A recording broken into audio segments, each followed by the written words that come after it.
Dispatch, the news show that covers the worst parts of the San Francisco Bay Area. I'm your host, Kevin L. Jones, and with me is my co-host, whenever possible, D. Scott Miller. All right. And today we have a star guest, the former chief of staff for Supervisor Dean Preston, and now the founder of Red Bridge Strategies. How would you say a lefty political campaign firm? You help like small grassroots campaigns get going, but it's the wonderful, the estimable Jen Snyder. Hey there, Jen. Thank you. I will pay you later. No, people aren't supposed to know how we get paid. No, joking. Anyways, this is so great. Now you're in New York right now. What you doing in New York City? I'm here for hot commie summer. Haven't you heard? It's all happening in New York. Yeah, no, I'm here. My longtime partner lives here, and we thought it would be good if we sometimes live in the same city. So, in New York for a bit. Oh, that's awesome. Have you seriously been with Brace this entire time? I don't know if we've ever sat down and counted out the days or whatever, but it's been about 10 years. We took, time apart when he started, the podcast was doing well and he wanted to be in a city that focused a bit more on media. So he spent time in LA and New York because that just, as gentrification and the tech boom, got worse and worse. There just hasn't been as much of an option in the Bay Area, as we all know, sadly. Yeah. So I was starting Red Bridge, and I was really excited about that. The whole goal was to just get more deans elected and to pass more tax the rich laws in as many places as we could. And I was really dedicated to working in San Francisco on those things, and as I still am. And then, and he was, off growing his little political world too. So, back and forth, on and off, doing our thing. But that's wonderful. Having known Brace before he became so political, I gotta say, you've been a great influence on him. That's right. It all comes from me. He cleaned him up, polished him up. Anyway, so I definitely wanted to reach out and talk with you because you wrote a wonderful piece that's in Jacobin. We will put it in the details of the show. But yeah, I wanted to know, why did you feel the need to write it, and do you feel that we can push back against the billionaires? Can we actually, we've seen we can get people to pass this stuff, but are there options? Because that's the whole story. I should actually add that the whole story is about how in San Francisco we worked hard, or at least progressives worked hard to push for progressive policies, certain propositions that would fund transit or would actually tax mansion sales to help deal with homeless issues. But all those things were taken down by billionaires, as you pointed out. Now, how can we fight back against those billionaires? I know. I didn't mean to write such a gloomy piece. I realized that it kind of comes off we did all these great things and then everything falls apart. But I don't think that's the case. I think there's been so much energy from working on these measures. So many people have come and coalesced around these things together. And I think there's a lot more that we can do. I don't think the fight is over. I think we have a formidable enemy in capital. And, that's just something that we'll have to build a resistance to, person by person by person. But the idea came, I guess, because, I think we all agree that Zoran's campaign has been exactly the reminder about socialism and why it's a good thing and not a scary thing that we've needed. It's an economic system at the end of the day. So it's as sexy as you want it to be, boo-boo.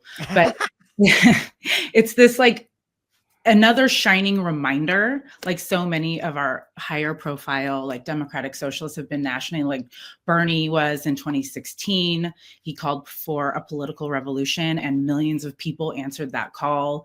And he kind of reminded us that, socialism just means you want to build society from a place of love rather than fear, right? You want to build it around people instead of companies, which is not a crazy thing. It's not a wild idea at all.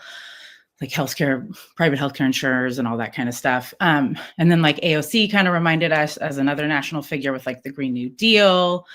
We've had these national kind of heights, and we need it because we just have so much debunking to do in the US about what socialism actually is. Like they're like, oh, it's about being jailed. You know, if you disagree with the government, it's about like not getting the services you need. It's about surveillance and control and, you know, big posters of the leader hanging on every government building or whatever. And it's like, actually, that's what authoritarian capitalism is like right now. That's right now. Look at the Department of Labor building right now. And I'm like, that's not what socialists are fighting for. Like, that's what we are against. Like, we are on the other side of the pole. But like, there are so many socialists in office, and they win big, or their ideas are like hugely popular.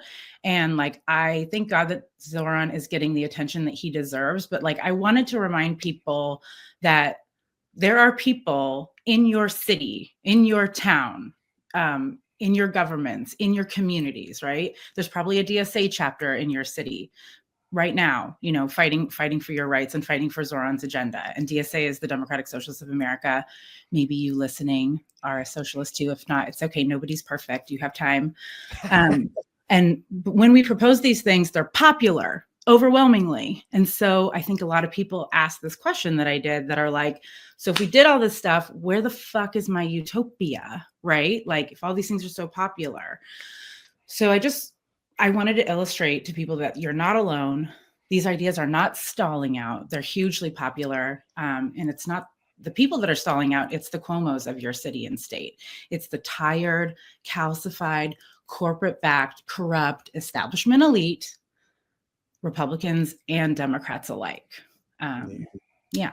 Love it. Yes. And I mean, honestly, too, like if Mom Donnie wins, which it still looks like it's going to happen, do you think he could be successful, or what do you think will impede him for doing things that I think are super smart, like government-run grocery stores? Yeah. So, I mean, he is super popular. I think he had an 81% chance of winning last time I looked. Awesome. Which is pretty good when you've got like less than 2 months to go. Last poll I saw, he was winning in just about every single possible election scenario. So that says a lot, right? It's not just like weird, like freaks on the left or whatever people think, you know, it's like, this is huge, broad support, right? But he's going to need help. Like we were talking about this recently. I was talking to Dean about this, and, you know, I think one thing that happens is that, you know, people really understand politics in this country through elections. It feels like there's not political time, and then there's political time, and there's an election that come up or whatever. And we put so much life and energy and love and work into getting the correct people elected to represent us. And then we're like, all right, cool, I need to go back to my life. And unfortunately, like what I've seen and what I've sort of talking about in the article is that, like, at the end of the day, like, that's when the real organizing, unfortunately, has to start, because there's this honeymoon period. Everyone loves you. They're so excited to work with you. Like all the Scorpions are like, I'm not a Scorpion. Like we can work together on whatever, you know, but a Scorpion is a Scorpion and it's going to sting. Mm-hmm. And they're going to come for you. They're going to come for you with like major capital. They're going to come for you with AstroTurf groups. They're going to come for you with a bunch of loud voices of people who don't have to work at all and have all day long to come tell you, you know, why you're hurting poor little Gladys, the landlord, because Hannibal Lecter is renting out the room in her basement. She's not allowed to evict anybody or whatever. And it truly, like, the organizing has to continue on. Like we have to have politics in our everyday life, and it's not lame and it's not boring. It's like the stuff of your life, you know. It's like, don't you want something in your life worth fighting for? Like, yeah. Don't you want something in your life worth living for, worth dying for?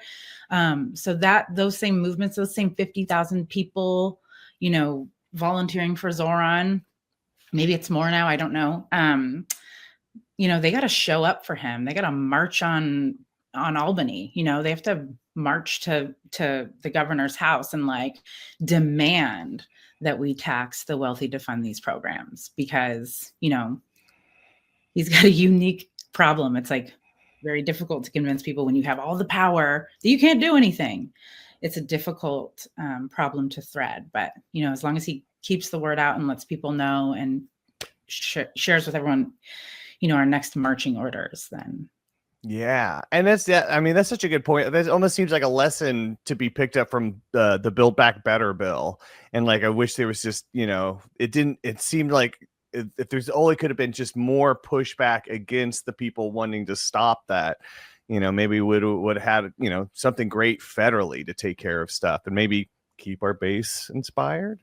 But yeah, do you think San Francisco, though, now that it's kind of, controlled by 50 billionaires and it's, all the artists have been pushed out, is it a lost cause? No, definitely not.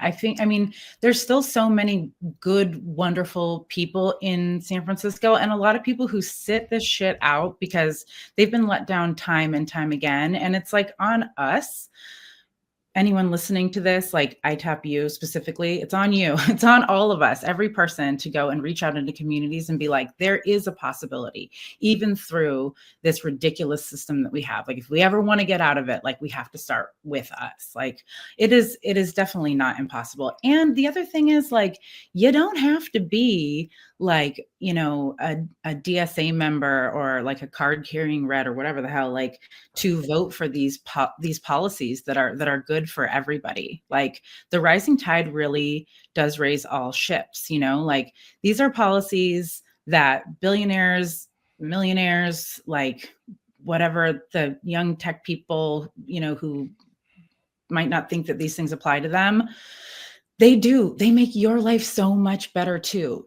Like a contribution from a wealthy person to the pot is a really great thing to do. It hurts them none. They're not going to go hungry. They'll be just fine. And then we have less homeless people on our streets, which benefits everyone. It benefits the homeless person. It benefits every single person, right? If you contribute to the pot, like you can have free, fast, beautiful, amazing transit that benefits everyone. You can have beautiful streets. Like it should not be like the rich versus the poor. Like we're talking about like a society that is beneficial for everybody, and it's not them alone anyway. Like it's not like we pass these things and it's like, like 50.2% or whatever. Like we pass these fucking laws, major tax the rich laws, big ways to like fund homelessness, big ways to fund social housing, paying people's back rents, like a free lawyer if you face eviction, like childcare, all of these things pass all over the fucking city, It's just people like, I don't think people are buying anymore. It's like common sense is not radical. It's just a good idea for your neighbors and your community. Totally. I know. Let's see how that works. Let's get off this and go on the street. Well, as far as I'd like to know specifically, though, because you are talking about these measures, which ones do you think would be most effective and helpful for San Francisco? As far as what kind of programs would you suggest? Let's say that you got a chance to actually suggest programs that actually need to be funded as far as prioritizing. Which one, in fact, I would like to say that just generally speaking, what would be your number one priority for, okay, let's create a measure to attack this specifically, like today? Like what would be that number one priority for you? I guess I would get in my time machine, because I literally, the things that we have passed, if they were implemented the way that they were written, if they were implemented the way that the voters actually passed them, those things would it would be incredible for our city, like transformative. Absolutely. And I do think it's good to take a beat sometimes and think of how mind-blowing it is that San Francisco voters have passed laws, and our mayor has, and our former mayor as well, has refused to implement them. Like, Yes. that's like, I don't even know, like, that's like Trump. That's like the worst. I mean, I can't even imagine. It's like, that's when you start to feel really stuck and you're like, all right, we need to like take on these billionaires like right now. Like, there's no more room for this shit. But I would say my favorite like series of events, I think, that we were able to get in the mud with was when I was working at Dean's office, the pandemic came. And so we we banned evictions. We were like, you can't evict anyone. It's a fucking pandemic, right? So all these people were like, that's all well and good, but the reason I was at risk of eviction is because I work in a restaurant. I don't have a job anymore. Everything is closed. My back rents are mounting and mounting and mounting. And so what we decided to do was tax the sale of buildings that are worth $10 million or more, right? So mega mansions and skyscrapers. Yeah, this is Prop I, right? Yep. In 2020. And we were like, we're going to tax them. We're going to double their tax on the seller. If you're selling a $10 million building and you weren't a millionaire before, you sure are now. And we're going to double your tax. And that money is going to go to two things. One, the creation of the beginning of social housing in San Francisco, which is the best idea ever. And also, we're going to pay everyone's back rents with that. And I think, I mean, I don't know if you can, like, the fury of the real estate industry was like intense. That's what really put Dean on the chopping block. That's what made him public enemy number one, is because they were like, wait, we wanted to evict people so we could start a lease at a higher level and say, forget all these people who got these leases before, evict them. You wouldn't let us do that. So we were like, fine, cool. We'll make them pay all their back rent and they won't be able to. And then we'll be able to evict them. And then they were like, wait, are you saying now you're taxing us and we have to pay their back rent?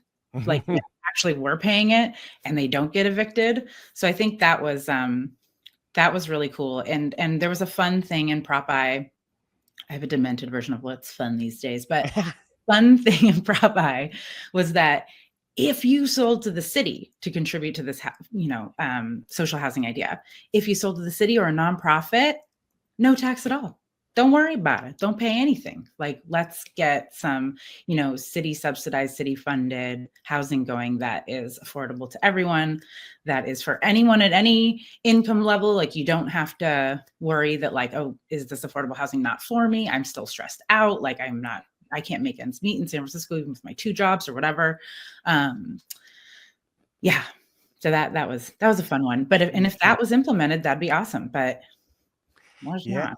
I know. And the other one I was going to say too was the vacancy tax, which I thought was genius and needed to happen.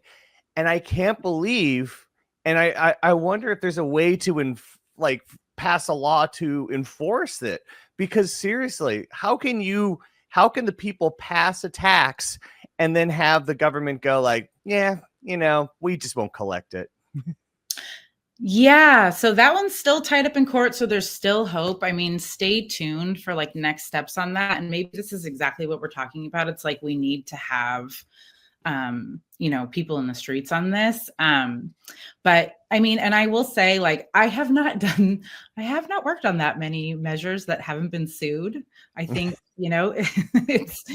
it's how it goes. They have a lot of money and they sue you no matter what you do.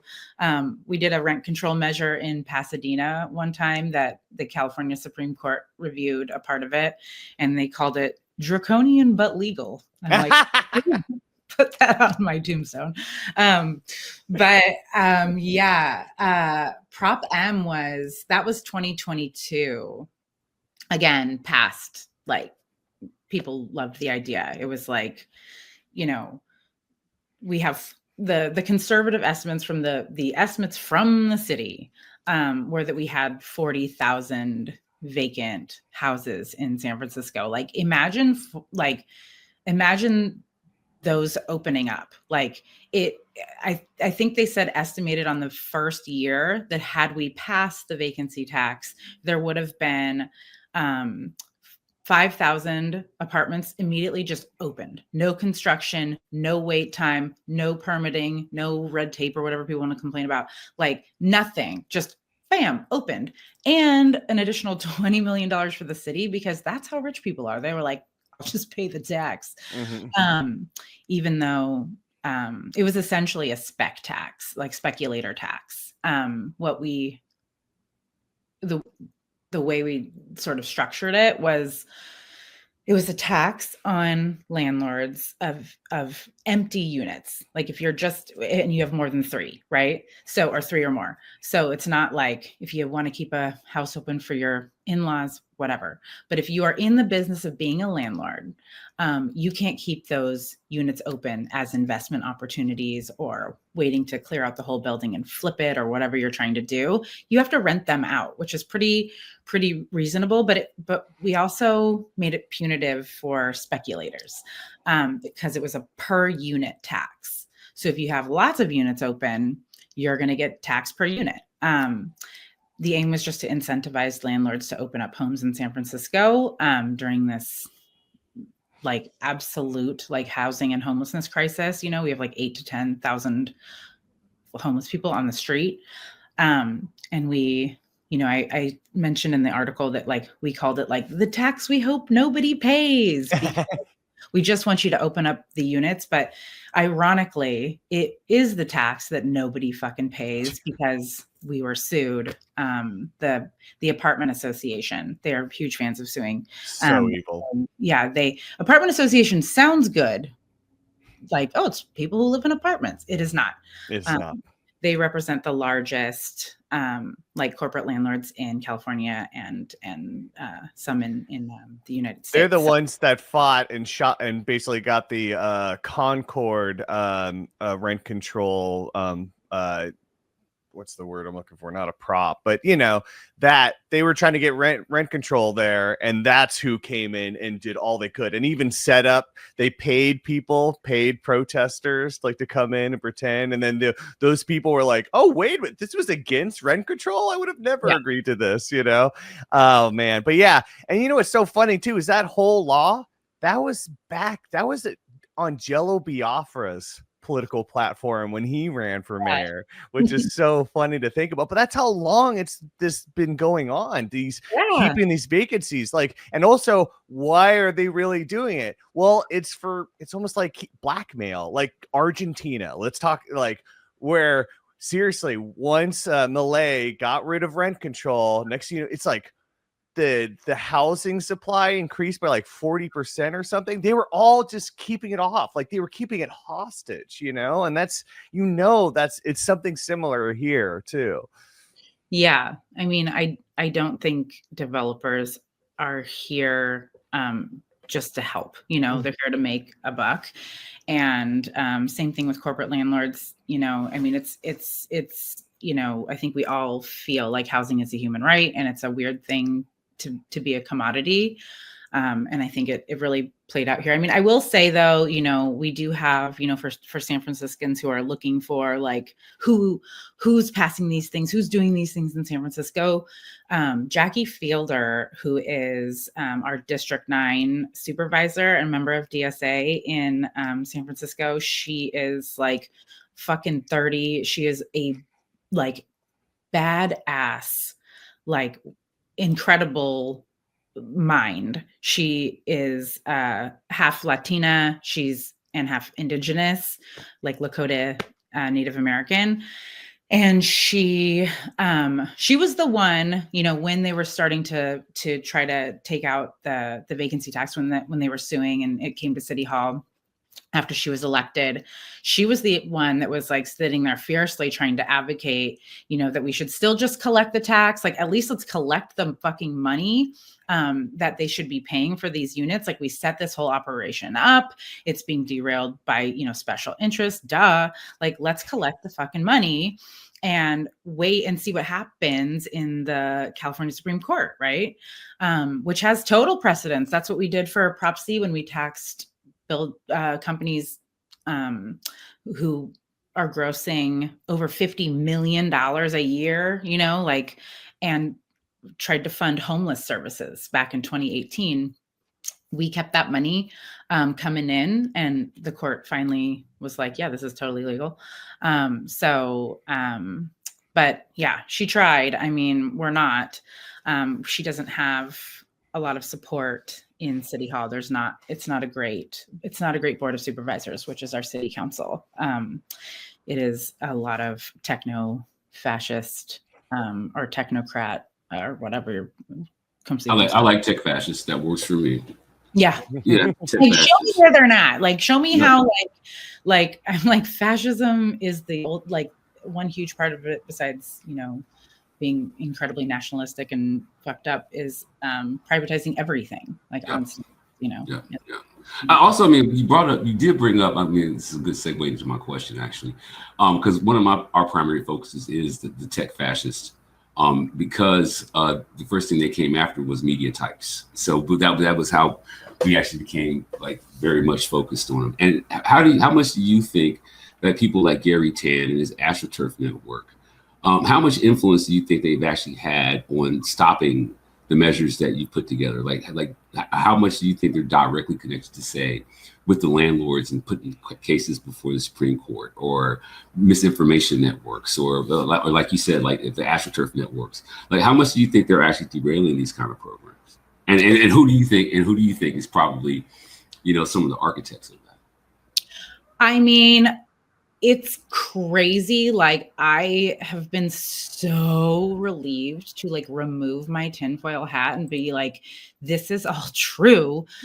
Like, especially with like what the Phoenix Project is doing and how they're, really exposing just like the dark money web, and how all these various groups are funding different things and funneling money through each other and whatever. And I think, it's like, the names change, but the players are the same. And now we have kind of like the final boss, like, what was that Transformer where it was like Megalotron? Was that his name? Like, that it was all the different cars became one big guy. Like, we have that one with Grow SF? Blueprint. Oh. Blueprint for a City, or Blueprint SF, or whatever it's called. I'm like, if you hear anything that ends in SF, it's bad. Everybody, just Grow SF, Together SF, whatever.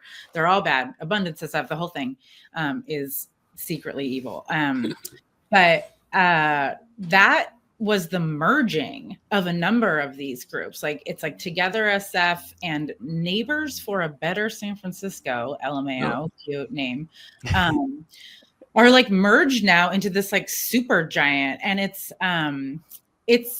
so crazy, because it's like, Neighbors for a Better San Francisco has been kind of like the one, and obviously they've been tied in with like the California Association of Realtors and the Apartment Association, all this stuff throughout the years. But I remember in 2020, when we were doing that transfer tax to fund social housing, I remember it was like somebody's birthday on the team, and we were like all trying to celebrate, and we looked at this disclosures, and they had like dumped like over $1 million or something into this PAC, Neighbors for a Better San Francisco, against us.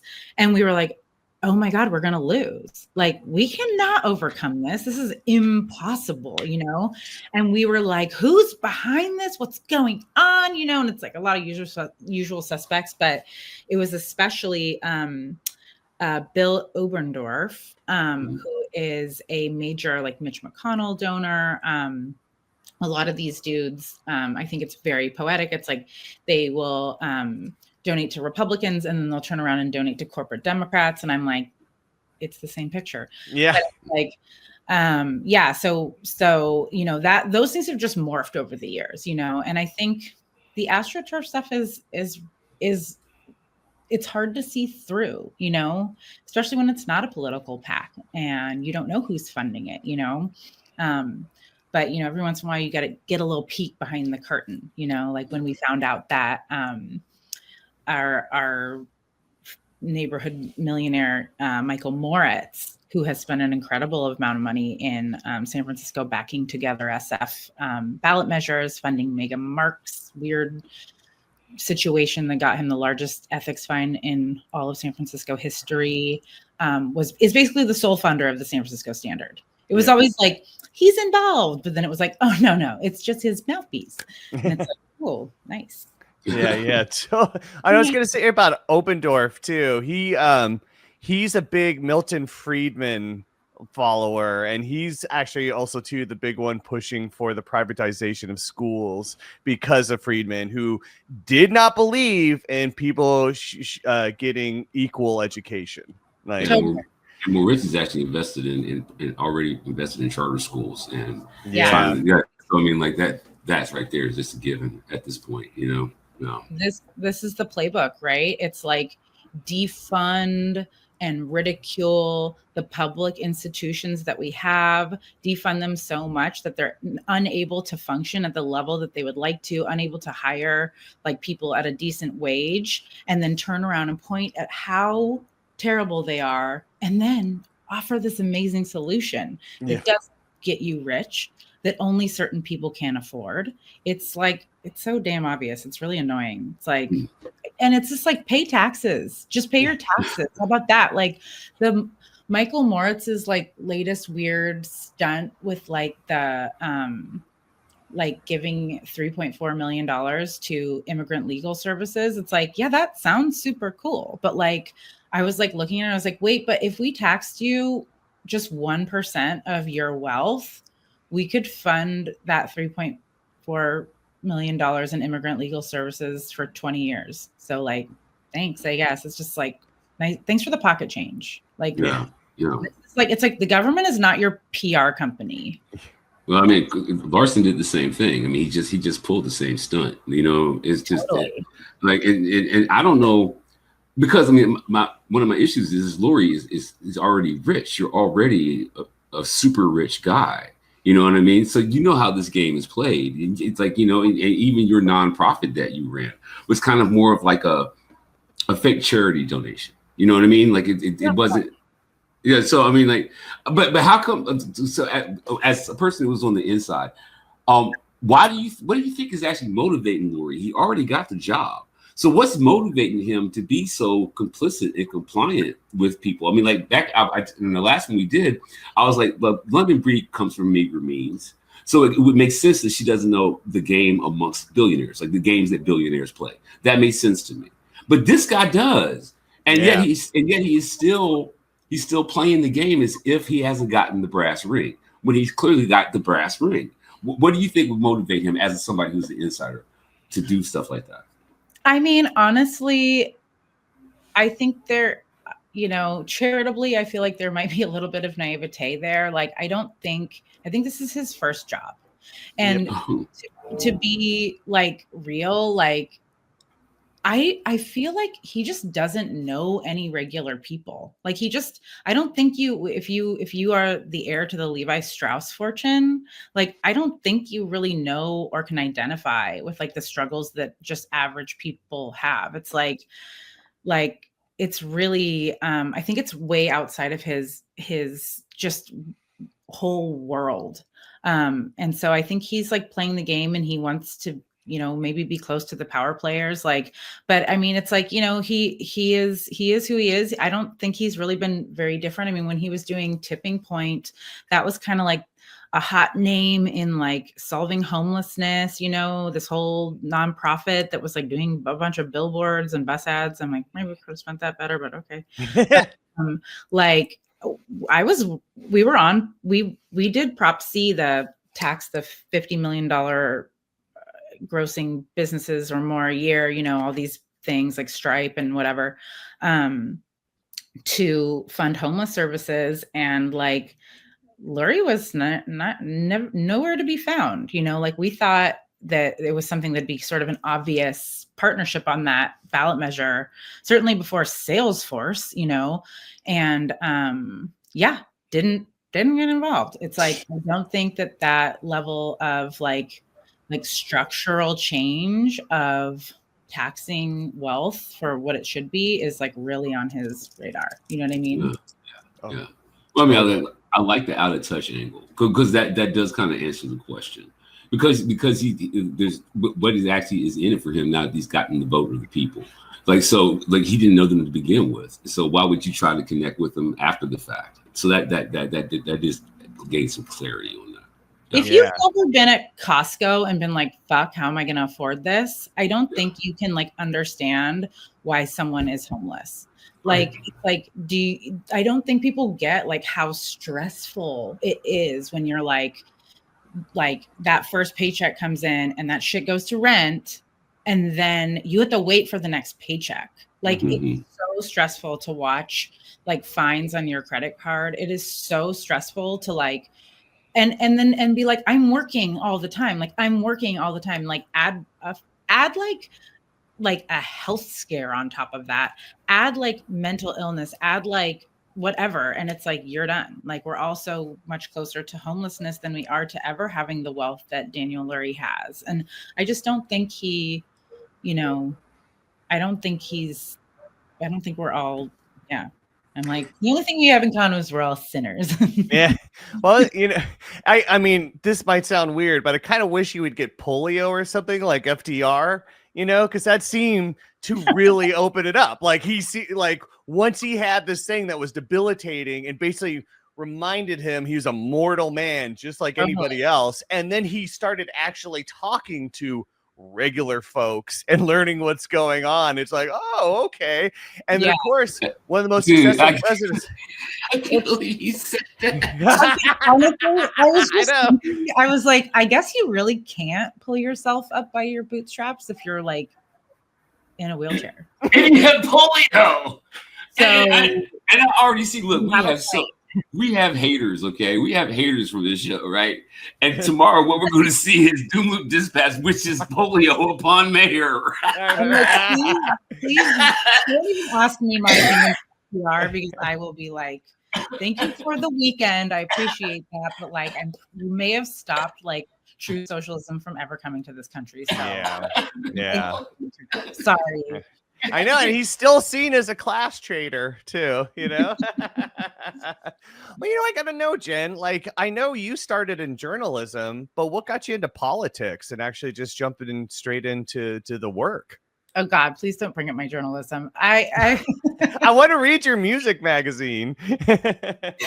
We were young, we were high, it was fun, but yeah, it was, I mean, basically like, I mean, it was like when I got out of college, it was like we were like in a fucking recession and there was no jobs, you know. I like waitressed and like wrote articles for a little bit of money, you know, for random things. And like, I was just like interested in being creative and that kind of stuff. And then eventually I was like, you know, I think, you know, the kind of family that I came from was really, really, really concerned about getting dragged into poverty. It was like a big, like all the bills spread out over the kitchen table, like really like it was a serious time and very anxiety filled time of like paying the bills. It was like, you know, just these things. My mom would be like,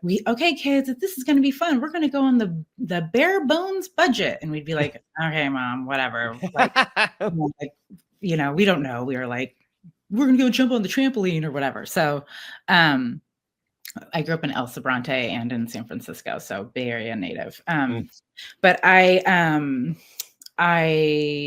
what were we talking about? Oh, why you got into politics? Oh, right. Why I was like, anyway, I was just talking to Abe from Bay Area memes, like about like El Sobrante or El Sobrani and the differences of like which people say what. But yeah, and then so after that, I like I started, you know, trying to write more for like companies. I was like, maybe that can get me some money, and I was like copywriting for random stuff, and then I ended up writing in advertising. I worked in advertising, and it was like, it was emotionally hard. It was like not cool. It was like, you know, you're just like in the belly of the beast. And I tried to like change my clients. I'd be like, okay, I'm only going to work for like solar panels and credit unions and like whatever, but it just wasn't fulfilling. And I was like, at a Bernie Sanders rally. I was, you know, volunteered a lot for that campaign and other like progressive things or whatever in San Francisco over the years. And I was at a Bernie rally and I was like, in the crowd, and there was these like two dudes in front of me, and they were looking at one of their phones, and they were like, look at this cool gate in the Lower Haight. And it was like a Bernie sign and like a tax the rich hand painted sign. And I was like, hey guys, that's my gate. Actually, that's where I live. And he was like, oh, cool. I'm Dean Preston. And that's like kind of how it started. And guess what? Campaigning is just like advertising, but not evil. It's the same. You're just like trying to tell people that they want some shit they never like heard of before, you know? Yeah. Like that Bill Hicks bit. If you know Bill Hicks at all, you should watch that bit about advertising. It's classic. It's pretty awesome. But yeah, and that makes me get into I want to really ask too, because you've been in it for so long now, probably like a decade, right? Like, yeah. And so being on the progressive side, let's be real. What can progressives do better? What do progressives get wrong when it comes to politics? You know, I think that like especially people who are new to the movement and don't know all the little minutia and all the wonky shit, I think people need to be extended like a really nice long grace period of like just grace. Like, it takes time to learn all of this stuff, especially when you have to work all the time. And I think that, you know, the narcissism of small differences cannot get in the way of our common goals, right? So I think just giving people a break and pulling them in and not doing any purity tests, I think would be cool. I think also just like, you know, nobody can go 24/7, obviously, and burnout is real. And I totally hear that. But I think it's like, we have to continue fighting. There's got to be a campaign apparatus during, you know, the year. Like it can't just come up every 2 or 4 years, you know, like we've got to keep going and keep fighting. I also think like, you know, I think we've done so many campaigns with like tenants unions and DSA chapters and labor unions and, you know, people who really felt like the system is just not for them. And that it's like this Byzantine, like Kafka-esque like thing that you can't get through. Like, and I don't think that's true. I think like with a little guidance and help, you know, people can really participate in the society. Like, spoiler, like all those people like in state government and city hall at the White House, they're just people. They're people and they're super stupid. It's like when you like are scared to learn to drive a car, you know, you're like, I'm not going to be able to drive a car. And then you're like, wait, the dumbest people ever drive cars. I can definitely do this. Like, you can do it. You can get involved. You can figure it out. You don't have to know everything. You know, you don't have to know what like Scott Wiener's latest housing bill is. Everyone's like, AB, what? It's like, you don't just ask. If you don't know an acronym, it's fine. You know? Okay, great. Jump in the pool. Yeah, just go for it, people. Well, now, and that actually brings up a great question. So there's a lot of people coming up looking to replace Pelosi. Who do you think's got a shot? Who would you put your support behind? I don't have anyone that I'm supporting currently. I will say like, you know, Nancy Pelosi is currently running for her seat again. Mm-hmm. And regardless of anyone's opinion about Nancy Pelosi, regardless of my substantial disagreement with her on many, many things, some of them the most important things to me in the world, like the Green New Deal or the genocide, etc. At the end of the day, like, she's incredibly popular in California. I think the average person just sees like someone who always stands up to Trump, you know, someone who's like put their time in, you know, someone who's been a faithful servant.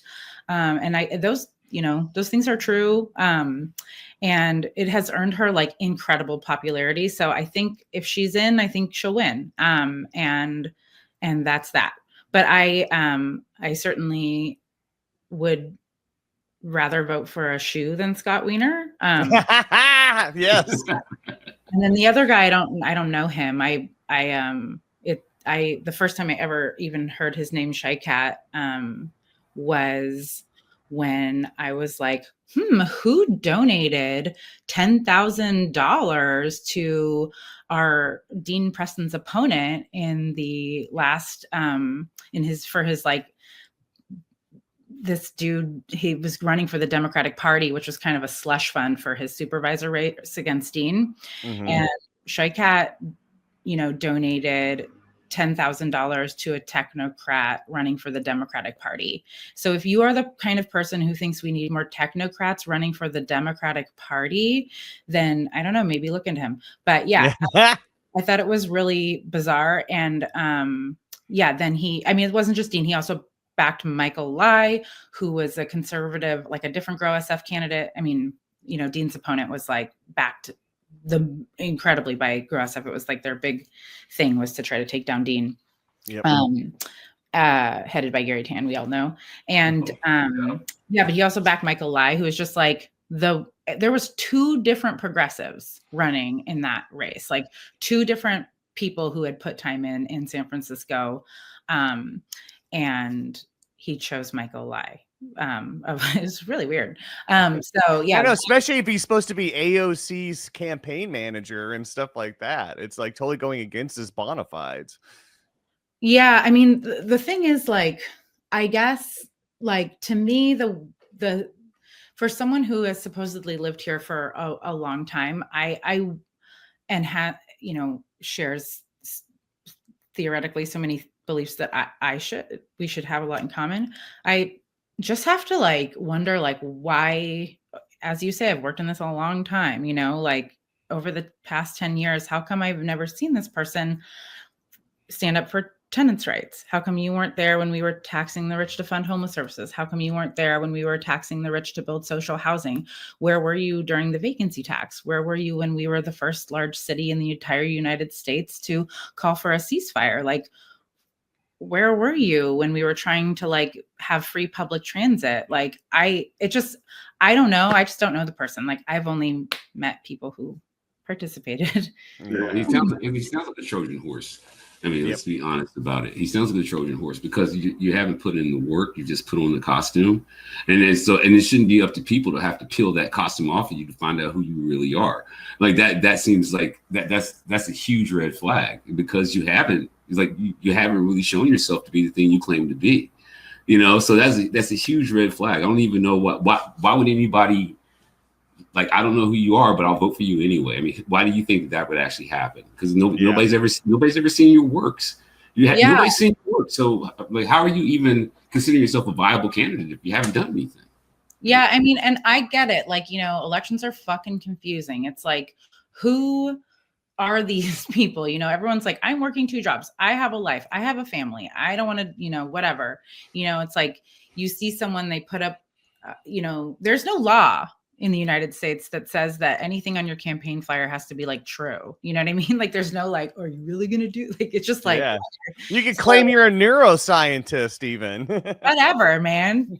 I know. It's really weird. It's so weird. It's like, no one asked for that. I don't get Nobody. it. Yeah. Like, it's just weird. But yeah, I just,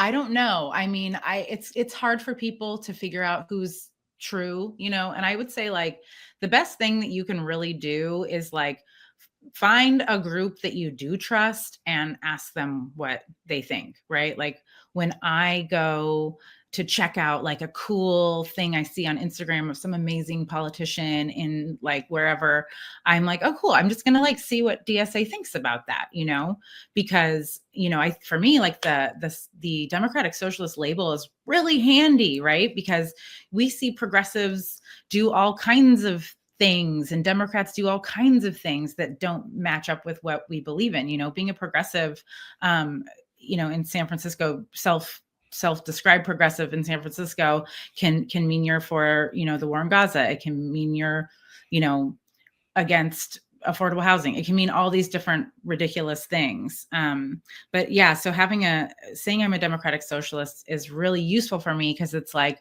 oh, I'm for the redistribution of wealth, of things for people, like some people have all of it, and it should be redistributed so we all can have a slice. So I think that's really useful. And, it is very special and enlightening to be part of a group where you can actually have a substantial policy debate on something, because I don't think that you can do that if everyone in the room hasn't agreed that people deserve basic human rights. You can't really have a discussion about policy if you don't. Absolutely. So it's like, but I get it. Like, I was like, there's just so much education to do. People are freaked out and we don't know anything but capitalism. I was like reading this like quote the other day, and it was like an allegory of like having a wolf by its ears. And I was like, that's what capitalism is like. It's like you have the wolf by his ears, right? And you might not like that, but you're not going to let go, Mm-hmm. And so I think people need to be able to sort of plan for like what happens next, like what can we illustrate for them that could be a better world. I appreciate that for sure. Yeah, and actually, I think that's a good place to wrap it up. What do you think, Scott? Yeah, I think that's the perfect place, actually. Yeah, totally. Yeah. Well, this was awesome. Thank you so much for taking the time to speak with us. We appreciate everything you do, Jen. Thank you for being a fighter for us. This is awesome. Yeah, we really appreciate it. And all you listeners, make sure to follow us on all the socials, and support our Patreon. Follow what Jen's doing. Just keep in contact, Yeah. Yeah.